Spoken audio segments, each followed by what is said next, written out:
I never get tired of that theme music. Sarah did a great job composing that. So, welcome everybody. It is Tuesday, 4 p.m. Eastern, which means it's time for the Monster Maverick Show. And it has been a week. Today is January 19th, 2021. We're here live in the Discord with, we got a few people coming in. More tend to be coming over time. Uh, what is this? What is this salty nachos that I'm already getting clapping? I hope you're clapping in appreciation rather than just mocking. But whatever works, as long as you come and you show up and you participate. That's all that matters. It's funny though. So in the live stream, if you watch on mspwaves.com or if you watch on Vim or Theta or the replay on YouTube, whatever it is, you can see in the bottom right hand corner, you can see the Discord channel, and so all the people posting all the memes and everything you can see. I used to have like a text stream box, but that broke when I moved computers, and also that didn't render the images. It just had like text, like a link. So I like having the actual display captured on stream. So that can be a little dangerous at times. But that's actually the hardest part of doing this show, is that I have to keep the Discord channel in the audience channel, and I can't hop around to other things. So if people are DMing me or whatever during the show, or some interesting thing pops up on another channel in another server, I can't check it until the end of the show because, well, I gotta keep the stream pure so that it's not confusing for people. Also, I don't want to reveal, in a DM anybody's, private information or anything like that. So we got a few people, like I said, in here. We got Flowey, we got Gerber, my partner extraordinaire in Deck 101 and all things. We'll go over that in just a second. Paco Limited, Quantum Nachos, Rondon, our producer, the guy who runs the show behind all things MSP Waves. We got Yabba P. Matt, head coder and co-founder of Splinterlands, which is what this show is all about. So that's always exciting. So there's actually two things by Yabba that I'm going to be covering in the show today. We'll get to that shortly. So as always, like to just recap things that are going on in the Splinterverse. That we have, especially my partner Gerber here. So we have Deck 101 and Deck 404. Deck 101 is the service where if you want to sell rewards cards, it could be any card, but typically rewards cards, quickly. Send them to Deck 101 instead of burning them, so that you get slightly more. And it's better than selling for anything under like 10% over burn rate, because you're going to pay 5% to the marketplaces, and then you got to wait around and hope your thing actually sells. So opportunity cost and all that kind of stuff. So usually 10% is a good threshold to keep in mind. Just send them there. Within 3 seconds, you get Dark Energy Crystals in your Hive Engine wallet. You're good to go. Deck 404 is our account splitting service, where an owner will delegate cards to a gamer account. Player comes in, plays the gamer account, and then they split the rewards 50-50. So very, very simple. It's a great way for people to get a yield on their idle cards, and it is a great way for people to be able to play and start earning, but not having to put up, the funds to stake the cards. And what is the Burger King doing here? Is that salt? Is that salt on nachos? Oh, we got Matt Clark in the audience. Matt Clark's awake. That's always fun. So Matt Clark is our resident Aussie, or one of them anyway, and he usually misses the show because I guess it's very early in the morning for him. But there are new things coming, King of Salt. There are new things coming with Deck 101, but they are not ready yet. So I just have to leave you with this teaser that it's going to be awesome. And we are waiting on some development time, but it will come. I still think Q1 of this year. So within the next couple of months, I think it's going to be great. I do have a new special announcement though. So yesterday, I was going to say last year, yesterday, I had the first episode of my new show, which is Sherpa Stories. So same network, same everything, MSP Waves. It's Mondays at 3 p.m. Eastern as opposed to Tuesdays at 4 p.m. Eastern for Monster Mavericks. And what that show is all about is, so in my professional world, I do tax planning, tax preparation, bookkeeping, accounting, all that kind of stuff. Profit first professional, helping businesses actually make money instead of just spending everything. So That show is all about stories from the world of tax, from the world of finance, relevant political things and news things, and then there's Q&A in the audience. So if you haven't checked it out yet and you're into business, finance, all that kind of stuff, then I recommend you check it out. So I put up the first replay this morning, and I'm just going to drop that link right here. It's a 1 hour show, same as Monster Maverick, and it was a lot of fun. So that's going to be every week, just like Monster Maverick's every week. And I found out, I realized this morning, that one of the challenges of doing a show on Monday and a show on Tuesday is that I got to change my shirt. A lot of times I'll change my undershirt, but I'll leave my outer shirt the same. But can't do that. Gotta make it look different. So I've got a gray one of these. I've got a blue one of these. I've got a couple green ones. This kind of waffle sort of knit shirt. Yeah, so I had to swap out this morning. I was like, I can't appear on camera with the same outer shirt on.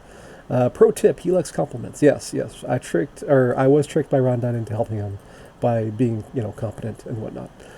So that's the announcements, and we got a few things to cover today. So since Yabby's usually only here for a couple minutes, I will hit the first couple things that involved his things. So item number one was that there was this very interesting conversation going on in the Splinterlands Discord, and let's see, did I save it? I don't think I did. But basically talking about game liquidity in the lower leagues. Here we go. So I just violated my own rule, but here is the message link, and it says, and they're talking about the new players coming in and having games to play, because once you have any degree of cards, your collection power is automatically going to be higher. It's going to be into bronze 1 or silver 3 or something like that. So it looks like there's an issue with new players and having enough opponents to play. So the discussion there was discussing having official bot accounts in those lower leagues that will be there to play and provide game liquidity for new players. And I think that's actually obviously a very important part of that new user experience, because you don't want to have paid for the summoner spell book and then maybe bought some cards and then start click that battle button and then just be waiting and waiting and waiting, and then could not find opponent after a couple minutes, and then click again, waiting. You definitely don't want to have that kind of experience for new players, because that's an instant turnoff. So we need to have enough accounts playing in the novice and in the bronze and all that in order to provide the experience of battle for those new players. So it's an important topic. I know we've got Kyokiz here, we've got Gerber, we've got a number of the people who have the coding skills in the Splinterlands universe that can get this kind of thing done. So the call is out. So figure out a system that might work, and let Yabba know. Apparently, I think that's the summary of that conversation. So yeah, possible bot updates. I did write it down, but then I forgot I wrote it down. It's what happens. The other major thing that I wanted to touch on was user growth. So if you've been listening to me blather on for any length of time, you know that my opinion is that user growth in Splinterlands is everything. So, we have however many users we have now, and, that's been growing. So if we go to hivedata.space/Splinterlands, we can see that the number of accounts transacting has been going up nicely. Let's just look at from 1/1/2020. Click go, users. So let's just do all. And you can see from the beginning of 2020 up to now, nice growth, especially from, let's call it the beginning of April and up to, the middle of August. That was pretty much a straight upward line. And maybe that's just COVID. Maybe it's some other thing. But yeah, we've been kind of hovering around that, plus or minus that August high since then. And one of the discussions that was had in the AMA last week was the user growth. So January 1st to 14th, so first 2 weeks of January 2021, signups had an 8% growth. There were 2,415 new accounts registered. A lot of those are going to be those light accounts where they're not full on, Hive accounts that actually have Hive power and everything. 299 spellbook purchases, which is 1.6% growth over those 2 weeks. So, if we annualize that out, that's not bad. So 1.6 times 26 2-week periods, so that would be 41% growth if that pace continues for the rest of the year. So right now we've got a total number of accounts 56,811. This is as of Friday, and spellbooks 19,052. So the spellbooks is interesting. So 19,052. We've got about 6,000 transacting on any given day, with season spikes of up to 6,600, 6,700, 6,400. So let's just ballpark that at 6,500. So 6,500 divided by 19,052, which is 34%. So 34.117%. So that's the number of Summoner Spellbook accounts that are actually transacting inside the game. So that means the other, 66% have, fallen off by the wayside. So, there's obviously no application of any kind is going to have 100% retention, but I definitely want to improve that as much as possible, because, if there were 19,000 accounts playing today, then we'd have a whole different ecosystem. As nice as the market gains have been over the past couple of months, it would be, light years beyond that. So, that is something to keep in mind. Something to work on as far as I guess game development goes. Daily average growth that we've had in accounts. These numbers going September through January.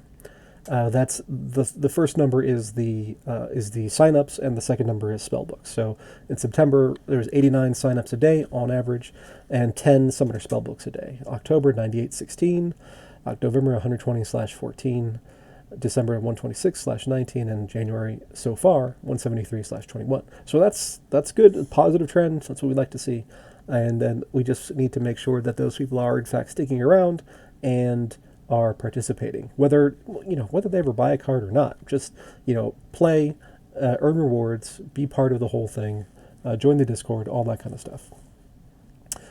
So that was my main takeaway from the AMA last week. Next one I think is at night this time. Did I close it? I'll take a look at my calendar here, because yes, I do keep it on my calendar. So yeah, 8 p.m. Eastern on Friday is the next AMA. Most weeks or in previous weeks I would have missed that, because I would have been I'd have been doing stuff with my kids. But it is tax season, and as part of my work, I'm basically at my desk 7 days a week for like 12 hours a day. So that means I can listen in to AMAs and things that are at 8 p.m.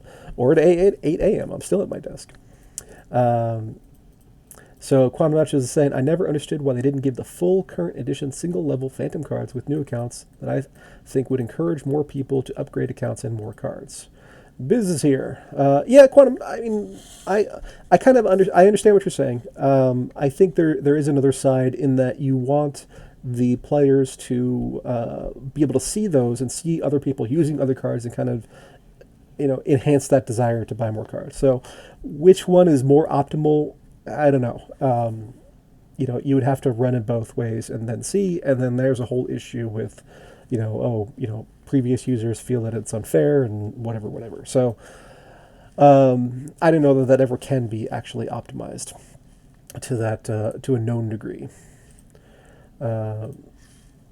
So So yeah, that's user growth that we have. So uh, Yaba says I do want to give more Phantom cards to new players, but probably not epic/legendary cards.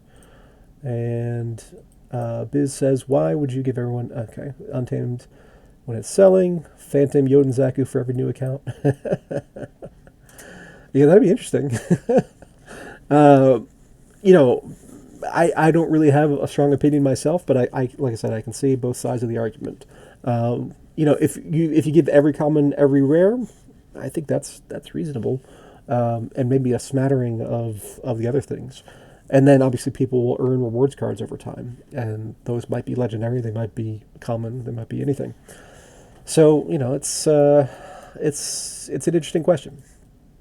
I I'm a little skeptical how big an effect that'll have on retention. I think much bigger things. One thing I would be really interested in seeing is the retention rates beyond like day one. So a person buys Summoner Spellbook, and then do they ever transact again beyond that first day, or do they buy it to try it out and like, this is not for me, and then just disappear.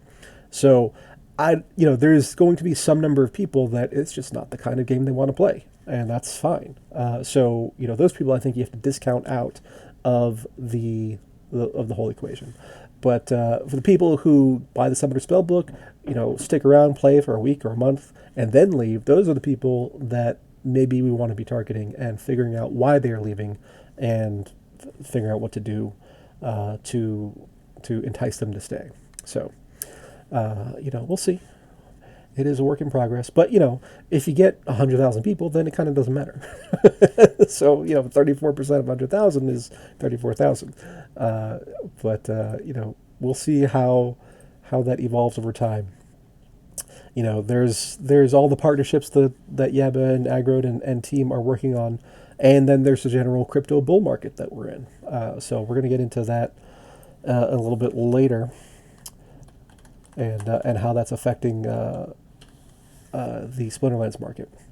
But for now, I said last week that we have a few pieces of music to catch up on from the wonderful Azaria. Briz is saying, FYI, I asked Yaba P. Matt, and he says Sam Fote, the account that's selling a bunch of beta, is not his account. He knows whose account it is, and Yaba was holding beta packs for that person. The person recently asked for the beta packs back and wants to sell them.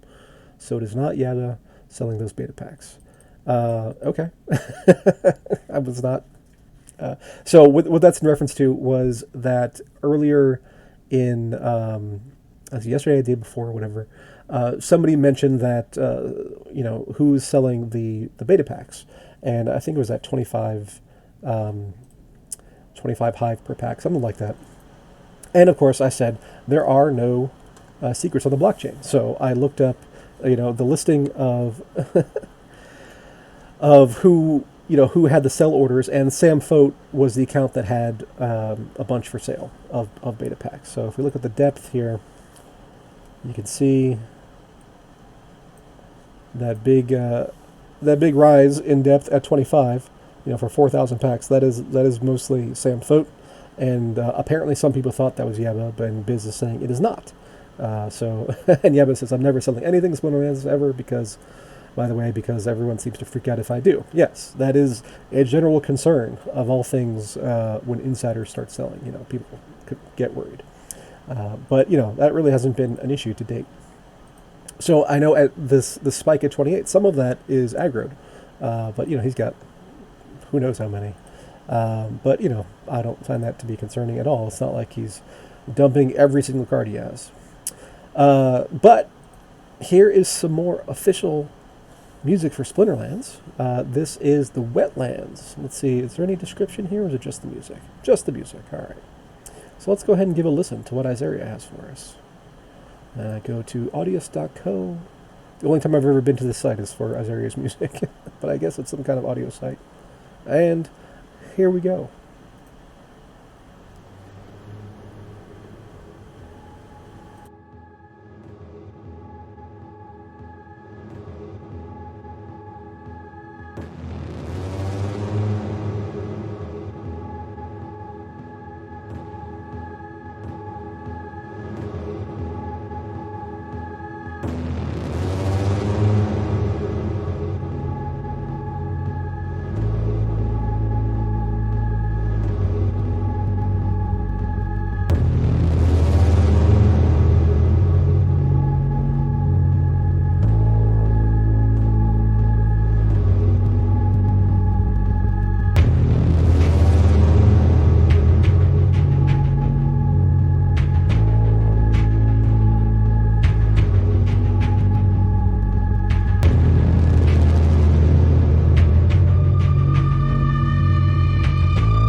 So that was Wetlands by Isaiah, official music for Splinterlands. Going by the name, I'm going to guess it's either Earth Splinter or Water Splinter. I don't know, but Flowery was saying it sounds kind of spooky, and it does. I think that might very well be some dungeon kind of soundtrack. And it says, can't wait to hear all these official music tracks in the game eventually. And me too. So I think we'll get a lot of this in Lands. Quantum Notches is putting cats in there. Boop. Which Biz is a cat, I don't know, fanatic? I don't know what the word is. But very much into the cats. So, there's a fun thing. I used to have 2 cats, with an old girlfriend. And I've discovered that cats love me. And I'm not entirely sure why. I think it's the cat aficionado. Let's do that. I think it's that I'm very calm and, not agitated around them, and they find that soothing, and they like to come around and just, rub up against me, lay on me, or if I'm sitting on the couch, they'll sit right behind me. But, there could be multiple people in the room, and these are not my cats that I've had this experience with, where they'll just come around and hang out. It's the food aura. Body temperature. Could be. I am warmer than other people, maybe. I don't actually know if that's true, but yeah, I'm saying there are other people nearby. So, it's not like I'm the only source of body heat. And still they come and they hang around me. So, whatever it is, cats just love me. Doesn't really matter what the reason is, but they just do. So, yeah, they see heat practically. Yeah, I mean that could be very true. So we have a couple new things going on here. So we had the Beatrix Ironhand airdrop. So I think we covered that last week, but the actual drop happened, and I got 51, I think, which was slightly better than my minimum guarantee, and I was very happy with that. And I got 2 gold foils. I was Cleopatra's cat in a previous life. Could be. So if anybody wants to share how they did on their Beatrix Ironhand airdrops, drop them in the chat. But I was pretty pleased actually. I put those gold foil ones up for sale. I don't know if they ever ended up selling. Let me see here. Iron. Nope, still on the market. But my regular foil sold. Let's see. The current lowest price is $12.50, and I'm asking $23, which sounds like a lot, but there's not that many on the market. Oh, right now I'm the highest ones. That's okay. So there's 12 gold foils on the market. They do not seem to be moving very quickly, but the regular foils, they got snapped up in a hurry. Let's look at the regulars here. Going for 60 cents a piece right now. And let's see, let's look at the week. So 7-day average, 54 cents, and 495 were sold, and 55 of the golds were sold. Looks like I just priced it too high. Business saying a lot. He bought a lot, which is great. So yeah, that first day, $305 worth of gold foils were sold, and then on the regulars we had $134. So overall, decent activity. It's a great little card. It's got the close range, it's got thorns, it's got cripple, which is just a good mixture for a medium range kind of thing in the Earth Splendor, and has good compatibility with Renin. How does BCX compare to Epics from the beginning? It should be pretty comparable. So let's see. Let's look at Epics. Let's look at regular foil. And just to make it simple, let's look at Earth Splinter only. So here are the untamed Earth Splinter. So it's a little low. 9,600 versus 13,000, so it's about 67% or so right now. What we don't know yet is if everybody's actually opened their stuff yet. There might be people who have claims and haven't done anything yet, but it should approach parity over time, over the next 500,000 packs or 600,000 packs that are for sale. And let's check, how are we doing on the race to the next airdrop. So we're already 9,400 in. That's actually not much better than I expected. 94.43, and the next one should be the Dragon Legendary Summoner, so that'll be fun. 590,557 packs remaining in Untamed. And then I believe, I know Agrid said it a couple times, but I think Chaos Legion is the next set, whenever Untamed sells out. It'll be interesting to see. So next airdrop will probably be Dice card. I forgot all about the Dice airdrops. Let's check that out. We got 21,000 left there, so that's a good number. A good number of dice to be sold, but that should be interesting. I got 600 there, 80% of the way. Yeah, 221,463 dice remaining. Let's see. Let's look on Hive data and see if we can tease out how many dice. Oh, he does have a dice listing now. Okay. So this is the dice sales chart, and let's try that again. Yeah, I've been saying about 250 a day. So obviously we have the big spike right when it came out, and then if we look since, let's update this chart to be just since October 10. Okay, and then purchases. Get rid of all this. We just want dice. I think 250 is actually kind of a lowball estimate there. Let's see here. He doesn't have dice in the line items there for the average over the last 110 days. But, yeah, I mean, it's some days are low, some days are 150, 86 rather, 121, but then some days are high. So we had 1140 the other day. That was a nice sales day. But more common peaks are like 427, 451, 444, 657, 463. So yeah, they're selling steadily, which is very nice actually. That could be a part of that user growth, which is kind of the whole thing, right? If we look at the SM Voters Hut, we have the market cap command. Let's see what we got there. Copy link and paste.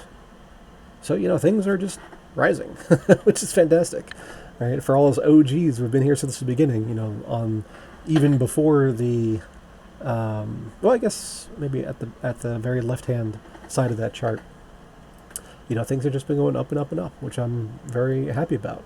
And if I go to my collection, that's kind of my proxy because I have such a wide variety of cards that I like to, I think it's a decent measurement. And, I'm up to 98.40, 51 cents, which is not too shabby. I'm closing in on my all-time highs. So, obviously I have a lot less Untamed than I do alphas and betas. So, you drank the seawater. So, if I'm remembering right, all-time high on that measurement was 96, right when Untamed came out, and there was a big spike. But, since then it fell down, this is Land of Crypto, right? It fell down by half and then has been regaining ever since. So we're closing in on the all-time highs for my collection. And that's just because it's weighted towards those earlier editions. So yeah, it's all good. I was going to make a post about my Deck 404 season results, but I haven't gotten to it yet. So maybe next week I will do that and cover that. We had some technical issues. There were some API server problems with Similarlands, but everything seems to be back on track now. How is Raffle doing? Well, that's a good question. Let's take a look. Raffle. Approaching the magic number, 7 million. It's approaching. I don't know why that's the magic number, but yeah. All right, so those are going for 24 cents a piece. Let's see here. 2.5 hive, 2 hive, something like that. And let's see, the raffle's on the 26th, if I remember right. We're coming up to that. Is that going to be a week from today? It is going to be a week from today. What time of day is that going to be? How much raffle do I have? I think I've got 9,000, something like that. Let's see, cards. Loading. You know, technology's great, except for when you're waiting for stuff to work. Raffle plot. Oh, I've got more. That's right, because I had some Uniswap rewards as well. I have 9,941, which is pretty good. So let's look at Splinterlands. So there's 2 posts that we need to check out. So one is the rewards, the new rewards cards, the new rule sets, which we'll get to here in just a second. Nothing to be scared of. Raffle. I guess, is that the post? Happy New Year. So that's 4K worth of 24 cent seats. Well, let's check it out. Matt Clark's ballin' at 17,716. 4,200 bucks, yeah. And yes. Okay, so January 26th at 12 p.m. Eastern. Okay, so that's good. So that means the raffle will be drawn a week, a couple hours before my show comes on. So we'll have all that to talk about next week, which is super fun. I am hoping to get a region, obviously, because, why not? There's one region being given out, and we will see how that all shakes out. Theoretically, Flyway hopes he wins the region. Well, somebody's going to win a region, right? Now, it is important to remember, you must have your raffle tickets inside your game wallet, not on Hive Engine. So make sure you do that before time runs out. I kind of think that people will have orders on the on the decks and be trying to sell stuff, and then we'll kind of forget. So like whoever these people are down here at the bottom, selling at 3 hive or whatever, you got to remember, you got to take those orders down. So Yabba says also there will be 10,000 dice packs given out in the raffle, and that comes out of the total remaining until the next airdrop. So that will come sooner than you might think. That's a good point. So what number did we say we had? 20,000 left to go. Dice. 21,463 to unlock the next one, and that'll drop instantaneously down to 11,463. And then if it continues to sell 250, 300 a day, then that'll go up, or that'll be used up fairly quickly. So let's see, 463. Let's just say 300 as an average, and that comes out to 38. So 38 days. So if the dice stays at this kind of lowish end of the steady state, then we're still looking at a month, which is not bad until we get the next character there. And I believe those were all going to be the 1 mana kind of utility players. Biz says you guys can fight over the one region if I can have all 200 legendary totems. Maybe. Yeah, I mean, that'd be an interesting trade, actually. So yeah, I mean, obviously there's only the one region. There's a bunch of legendary totems, and then the epics and so forth. I know they have different names, but they're going to be the same, 4 scales of rarity. But yeah, it's going to be super interesting to finally see what we get there. Maybe Yabba can answer this. Maybe this is a question for the next AMA. Is, are we going to get descriptions on those totems, or are they just going to be like, overflowing totem or what have you?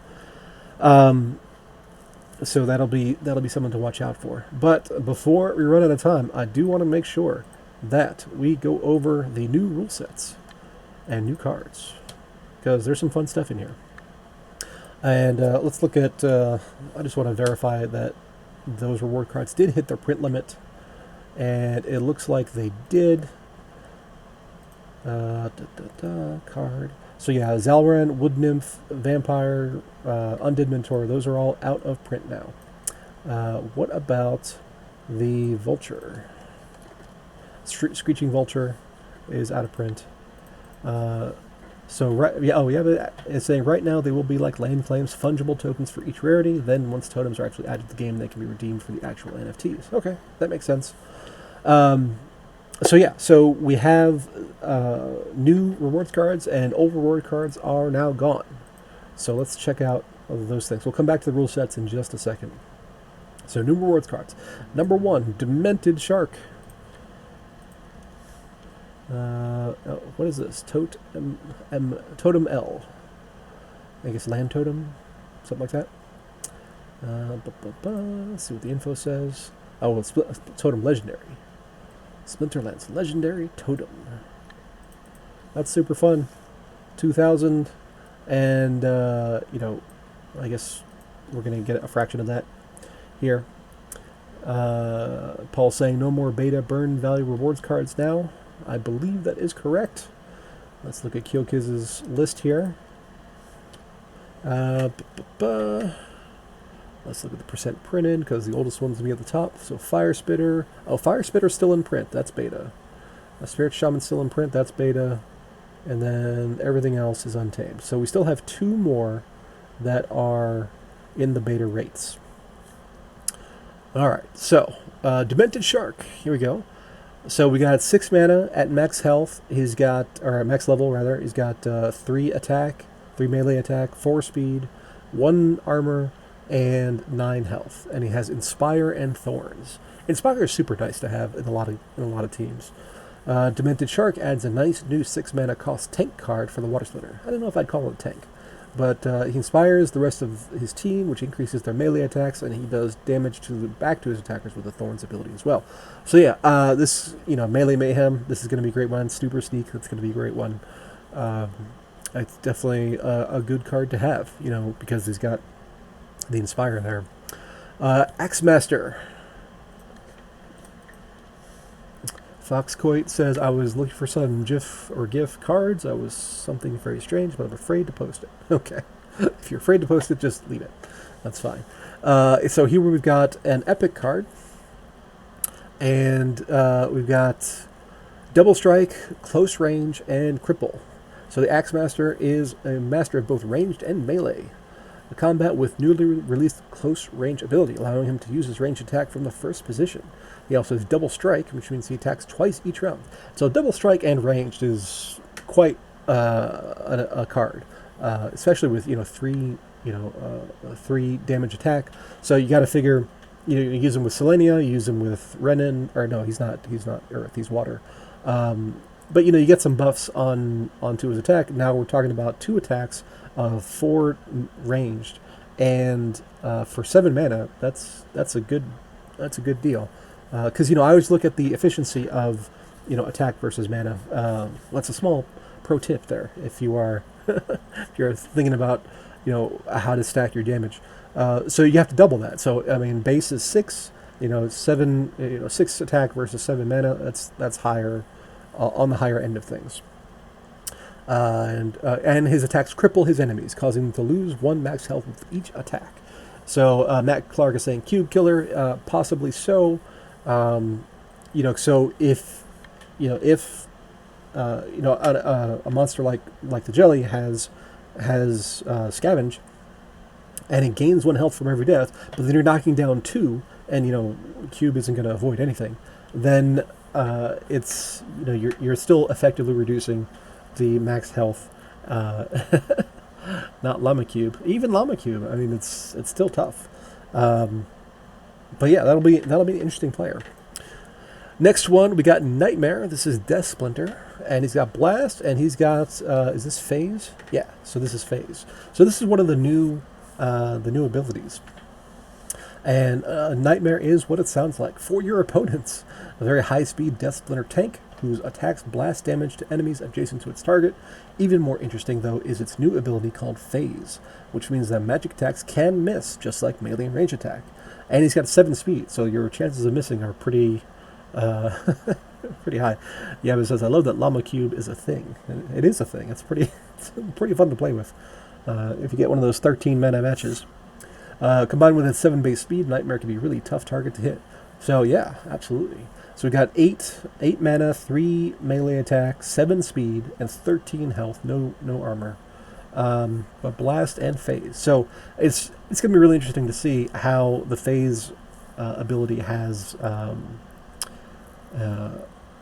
it has the as how it affects gameplay. And Biz says no, Nightmare has something where star is the number of swamps you control. Okay. And let's see what else we got here.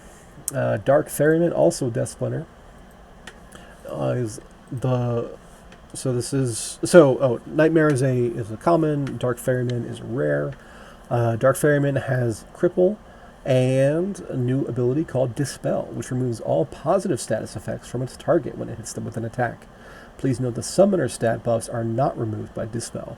So that's interesting. Where if somebody has Inspire or a speed boost or whatever, this guy can take those away. So this is, I guess, modeled after Charon, the oarsman. So yeah, that's an interesting one. It's got nice attack. Again, the efficiency is very good. 100% mana to ranged attack. 3 speed, middle of the pack. 6 health, doing okay. I mean, for the Death Splinter, 6 health is actually pretty good. And then it's got the cripple and then removing positive buffs, which is super interesting. Let's see. And Biz says inspire swiftness, strength, and protect. Yeah, Nachos, it says does not affect summoner bonuses. And then we got the Chain Spinner. And not the Chain Golem, but the Chain Spinner. So this is Life Splinter. We got a common, he's got Void Armor all the way, and a lot of it. So at max level, he's got 5 mana, 3 melee attack, 2 speed. The entire Life Splinter is just kind of slow. 10 Void Armor, and 3 health. So, that is a lot of armor to get through. And then, when you have Resurrect, which, almost every Life team does, then, that armor comes back all the way. Chain Spinner is a heavily armored tank for the Life Splinter. His armor can also block magic attacks thanks to the Void Armor ability, which makes him especially hard to take down, but he should watch out for enemies whose attacks can shatter his armor. I had a good shatter in a match earlier today. I was using Lord of Fire, and I forget what monster they were using, but it had a nice chunk of armor, and it was somebody who was running the Peak Rider, so it was like +3, and and then just shattered the whole thing, and that was super fun. And then we got another Life Splinter, Temple Priest, and let's see, we've got, it's a rare.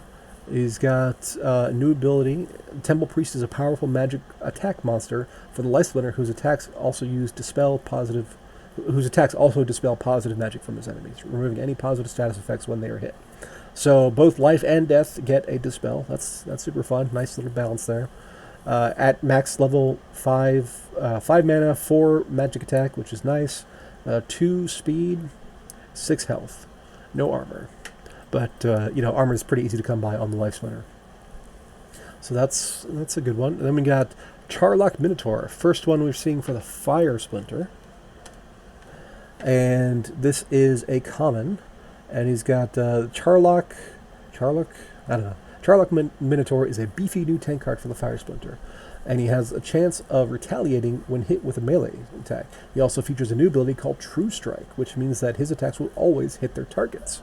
And that's similar to that rule set. I forget the name of it, but yeah. So it's nice to have a no miss monster like this. And at max level, we got 8 mana, which is always expensive. 5 melee attack, 2 speed, 13 health. The 2 speed, aim true. That's the right one. Thank you, Biz. So the true speed, makes the 2 speed not matter as much, simply because he'll go last, but he will go. So as long as he can survive up to that point, then you're good to go. And we got Efreet Elder, another Fire Splinter. This one's got phase and he's got last man standing. So this will be an interesting one. This might be a good counter to the Llama Cube. So we got a rare, and it's 6 mana, 3 magic attack, 4 speed, 10 health. So on last man standing, that'll bump up nicely. And then you're dealing with 5, I guess, magic attack and 20 health. So the Efreet Elder is a relatively high health magic attack monster for the Fire Splinter, who makes a last stand, which increases all of his stats when he is the only monster on the team left alive. He also features the new phase ability, which allows magic attacks to miss him just like melee and ranged attacks. I agree. So it doesn't have any healing. Last stand is good, but not amazing. That is true. But it does have phase, which is interesting. So 4 speed is not anything fantastic, but under last man, and that increases. That might be something. That'll be interesting to see how that works out. We got Harvester. Here's an Earth Splinter. We got Oppress. Oppress is super useful when you're dealing with jellies and Lord Aranthus and all that kind of stuff. So 5 mana at max level. It's common, so you need 400 of them. You got 4 melee, 3 speed, 10 health, oppress, and enrage. So this Harvester adds a new mid-mana tank option for the Earth Splinter. So it's not 4, though. So, when you have Little League, that it's not going to be available. If this was a 4-mana monster, maybe like one melee less, that'd be super interesting.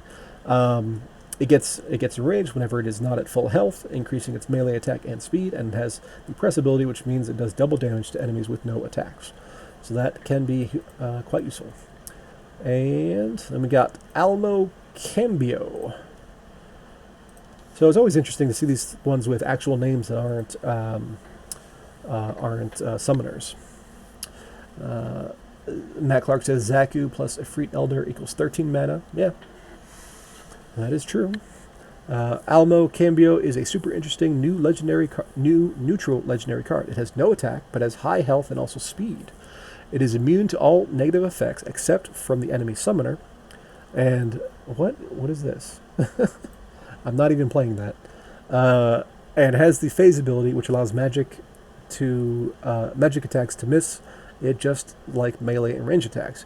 On top of all that, it also reflects both magic and range attacks damage back to its attackers. We can't wait to see how Almo will shake up the meta. So yeah, 16 health. That's a lot. So Lord A has 9 health, but it has shields and voids, so it's effectively 18 health. So it's on par with that. It's more expensive, but it has I'm totally blanking. It reflects back range attacks. So with the potential option to miss magic incoming and range incoming, it's interesting. So that might be a contender for taking over Lord A's spot, especially for newer players. And that is all of the new rewards cards that are coming out. And I don't think they're all in print yet, but they will be over time here. And then with a few minutes left, let's hit the new rule sets. So we have Stampede, which I know Agrad's been asking for forever. So Stampede is infinite trample, basically, and it's got Rexy on there, which is perfect. So Stampede is a trample ability can trigger multiple times per attack if the trampled monster is killed. They're coming out on the 21st. Okay. Oh yeah, it does say that, doesn't it? Thursday, January 21st. So 2 days from now. And we got there's a bunch of trample monsters. We got Exploding Dwarf, we got Rexy, we got Giant Rock. We've got a lot of them are on fire. And those are just the ones on top of my head. Noxious Fumes. All monsters start the battle poisoned. So that's going to be very important to have your health, set up right, heals and cleanse. But a cleanse is only going to work on one monster per round, so that'll be interesting. And then we have Equal Opportunity. All monsters have the opportunity ability. So maybe we'll get some Fog of War, Equal Opportunity, double rule sets. That'd be fun. But yeah, opportunities super useful, and the monsters that have opportunity are obviously limited because that's just how the game balance works. So I think that'll be a fun thing to play. So there you got to really watch what your health levels across your team are, because your weakest one is what's going to be targeted. Matt Clark says, I've lost audio. I'll catch the last 7 minutes on replay. Another great show. Well, thanks for when you hear this later on. thanks for sticking in. It's always fun to have you guys. And Quid's price went up, it seems. Well, let's take a look. Quid Yuf, or however you say that. Dice. And let's look at over the month. It was dipped down, I think, possibly unusually low. So it is up, but not globally. Let's look at the gold foil. Yeah, that's up as well. So, doing all right. So 4-week average is 27 cents per BCX. Right now it's going for 37. So that's above average. Okay. I will agree to your statement then. It's up a bit. And of course that is the piercing summoner for the fire team. But in the little bit of time we have left, I did want to hit on the market because we have some fun news. Is that what Monster Market stats? Yeah, no, that's from Peak Monsters. So Ethereum has been on a run, and we actually broke all-time highs today. So this is the daily chart right here. And if we look back at the weekly, we can see that we are right this second, we're right at the all-time high prices. We were a little bit higher earlier in the day. It retreated, but now it's going back up. So that is super fun. So for all Ethereum holders, congratulations, which includes me. So yay me. But how that affects Splinterlands is obviously we have the Dark Energy Crystal Ethereum Uniswap pool, ETH ATH. That's right. So I'm looking at the wrong chart here. DEC. So DEC has had a nice little pump, but not to the same degree. So we can see here, who uses that altcoin? Everybody, actually. So right now we're at 905 Splintoshis, and so we're up 5% on the day. So Ethereum's up 12.6%, and Dark Energy Crystals is up 4.9%. And what that means is that, so if there was no trading on the Uniswap pool, then the price movements in Ethereum and Dark Energy Crystals would be identical. And that's what we see a lot in the Wrapped Leo project, because there's much less incentive to sell Wrapped Leo, than compared to Dark Energy Crystals. But because the Dark Energy Crystal has a lower percentage gain, that we know that there's been some selling, net selling from Dark Energy Crystals for Ethereum in the Uniswap pool. And that's okay. Dark Energy Crystals is designed to be a bit of a stable coin. And, we know, like we've discussed in previous weeks, we have that kind of 65 or 650 Splintoshis to 4,000 Splintoshis. That's like the absolute range that we're kind of dealing with. So we're 10% off of parity value of 1,000 Splintoshis. So I think we're in a good spot. You can see in early January we spiked up to 1,100 Splintoshis, something like that. 1140, 1150. Rondan always gets upset. I call it Splintoshis because that's Agrod's term. But I'd rather, it's easier saying Splintoshis than numbers per thousand and whatever else. So I think we're at a decent value for Dark Energy Crystals right now. I would not be super excited to buy Dark Energy Crystals as a speculation. I would not be super excited to sell as like a short or anything. And Biz says, what are your thoughts on Dark Energy Crystals tied now to ETH and Uniswap versus the old days Beatrix price feed? Yes. So that's, I think it's great for game stability. I think the Uniswap pool and the mechanics of that are very helpful for people. And since Ethereum is in a bull market, then we're gonna have a positive upward bias, and just like we're seeing today, we're gonna see people selling into that, and that's okay. So I'm very happy with how it's all turned out, and it's way better market feed wise than the old system, which was based on the Hive engine kind of stuff, because prices were much more volatile there. So overall, I'm a fan.